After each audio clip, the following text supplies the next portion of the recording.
Welcome back to the next of the lectures in this climate change MOOC subject.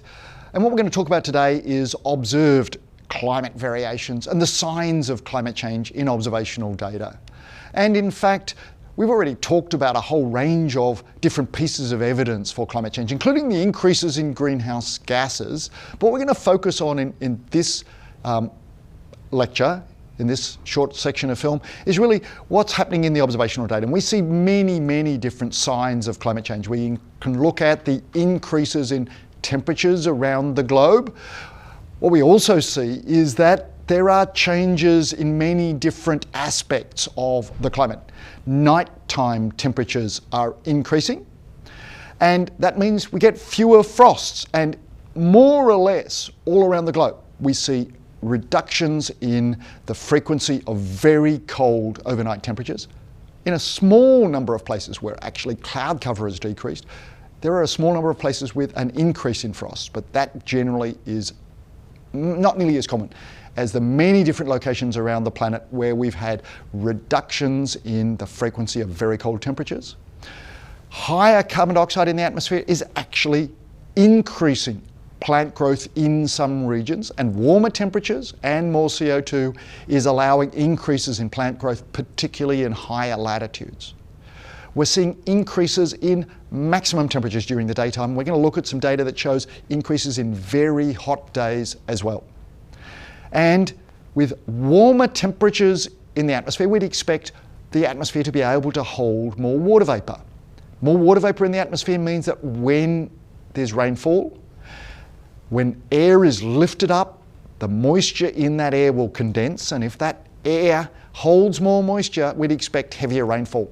And there's certainly been evidence for increases in heavy rainfall in many places across the globe. Reductions in snow cover. Warmer temperatures are exactly what we'd expect to lead to reductions in snow cover. There's still snow falls in winter, but in fact the snow, when it lies on the ground, will melt faster in warmer temperatures, and that's exactly what we've seen. Reductions in snow cover in spring. And again, hotter temperatures lead to the atmosphere being able to hold more moisture or more water vapor. And that means when it's sunny or in summertime, the water in the ground or the water in plants evaporates more quickly. That means more evaporation, less soil moisture, and when it isn't raining, the ground dries out faster, and that leads to more droughts. So yes, there will still be pronounced climate variability, some years hotter and colder, some years wetter or drier, but climate change signs are very clear when we look over long periods of data. So let's look at some examples. And the first thing we're going to look at is the changes in global average temperatures across the globe. And here we can see the temperature variations from year to year over the last 150 years from 3 different observational data sets. And what we see is pronounced warming as well as large year-to-year variations. And that year-to-year variations is part of the exchange of heat between the ocean and the atmosphere, natural variability of the climate system. But we can see here a pronounced warming trend over the last 30 years from 1970 onwards, as well as then maybe a slowdown in warming in the period from 1940 to 1970, and then another pronounced warming period. So the temperatures over the last 100 years have warmed by about 0.8 of a degree. Now climate, remember, is the longer term variations. And so it's actually clearer to see those climate changes if we look at decade to decade variations. And here's the decade of the noughties, which was warmer than the decade of the 1990s, which was warmer than the decade of the 1980s, which was warmer than the decade of the 1970s. And in fact, the last 3 decades, the 80s, 90s and noughties, are warmer than any decade in the last 150 years. But there is still pronounced decadal variability. This period, slowdown in warming, very little warming, in fact, in the period around the 1850s to 1900s.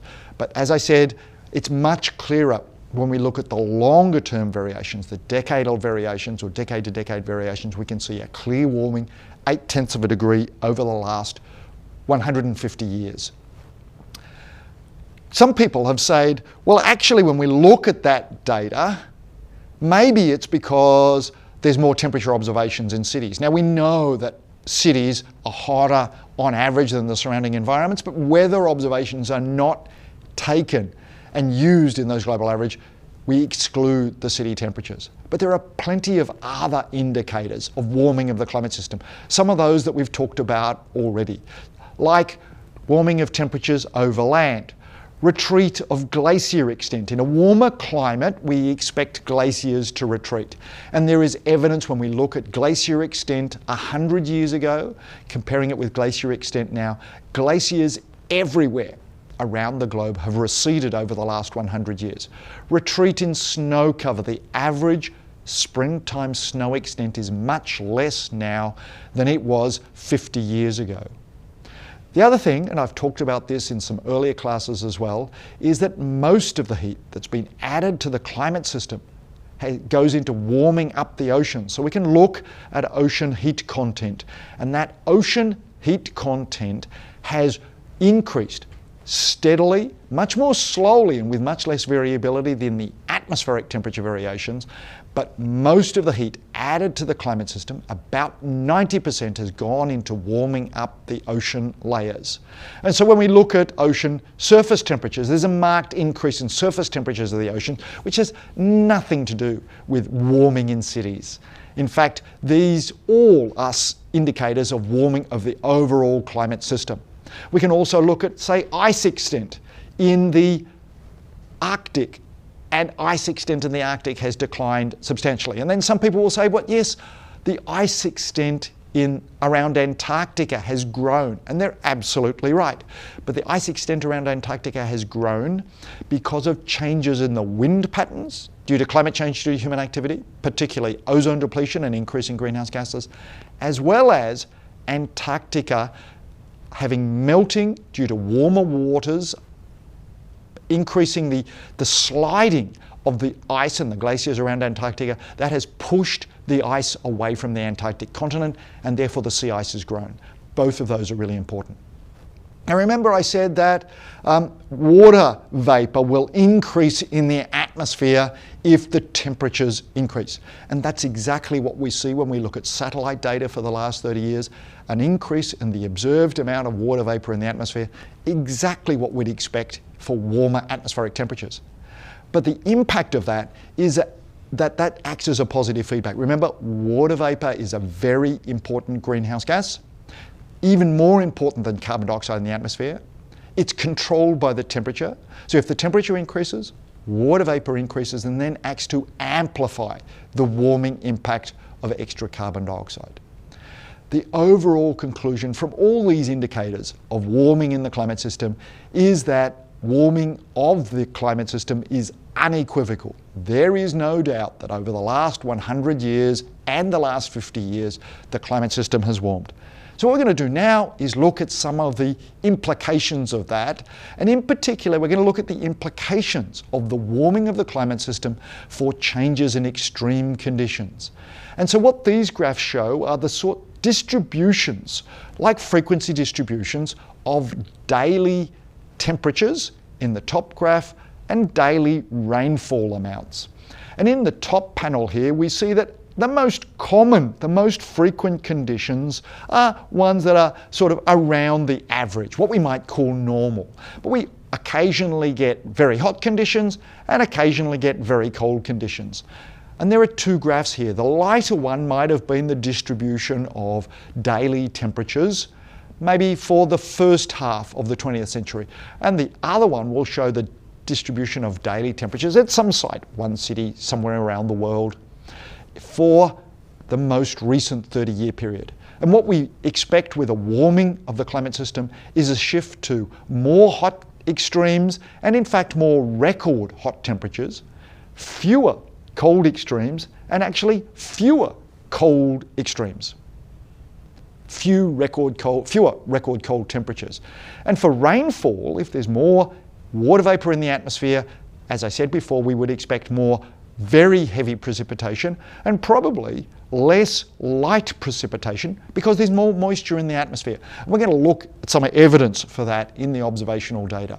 So here's data from Australia showing the decade by decade variations of the number of record hot days. And what we see is that in fact there's a lot more very hot days occurring in Australia across the whole country than very cold days. Yes, there are still very cold days, but the number of very cold days and very cold nights has decreased, and the number of very hot days has increased. Exactly what you'd expect from the shift in those distributions of daily temperatures. We can look at the same thing in a different region, looking at daily temperature records, record high temperatures and record low temperatures across the United States. And this shows data over the last 50 years. And what we find is that for the most recent period, there's been a much, much greater number of record highs than record low temperatures. Again, exactly what you'd expect. Another sign of warming of the climate system. So, increase in mean temperature means more high temperatures, more daily records for high temperatures, and reduced number of records for low temperatures. One of the other impacts that I talked about, one of the other signs of climate change and warming of the climate system, is a reduction in the aerial extent of glaciers. And we can look at photos. These are aerial photographs from the 1930s and the 1970s of glacier extent in the high mountains in New Guinea. And we can see that there's much greater extent of the glaciers in the 1930s than in the 1970s. We can look at this for many, many different regions of the world, and glacier extent has contracted in all regions of the globe over the last 100 years. Another indicator of climate change is the changes in sea level extremes. Remember, a warmer climate is going to lead to more melting of ice, which will lead to sea level rise, and warming of the ocean. The ocean waters expand, also leads to sea level rise. Over the last 100 years, we've had about 20 centimetres of sea level rise, about this amount.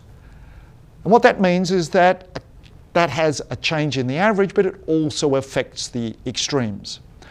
In London, the Thames River occasionally flooded and affected low-lying areas on the adjacent to the Thames River. So now, nearly 50 years ago, more than 40 years ago, the Thames River barrier was constructed in London to protect London from record high water levels.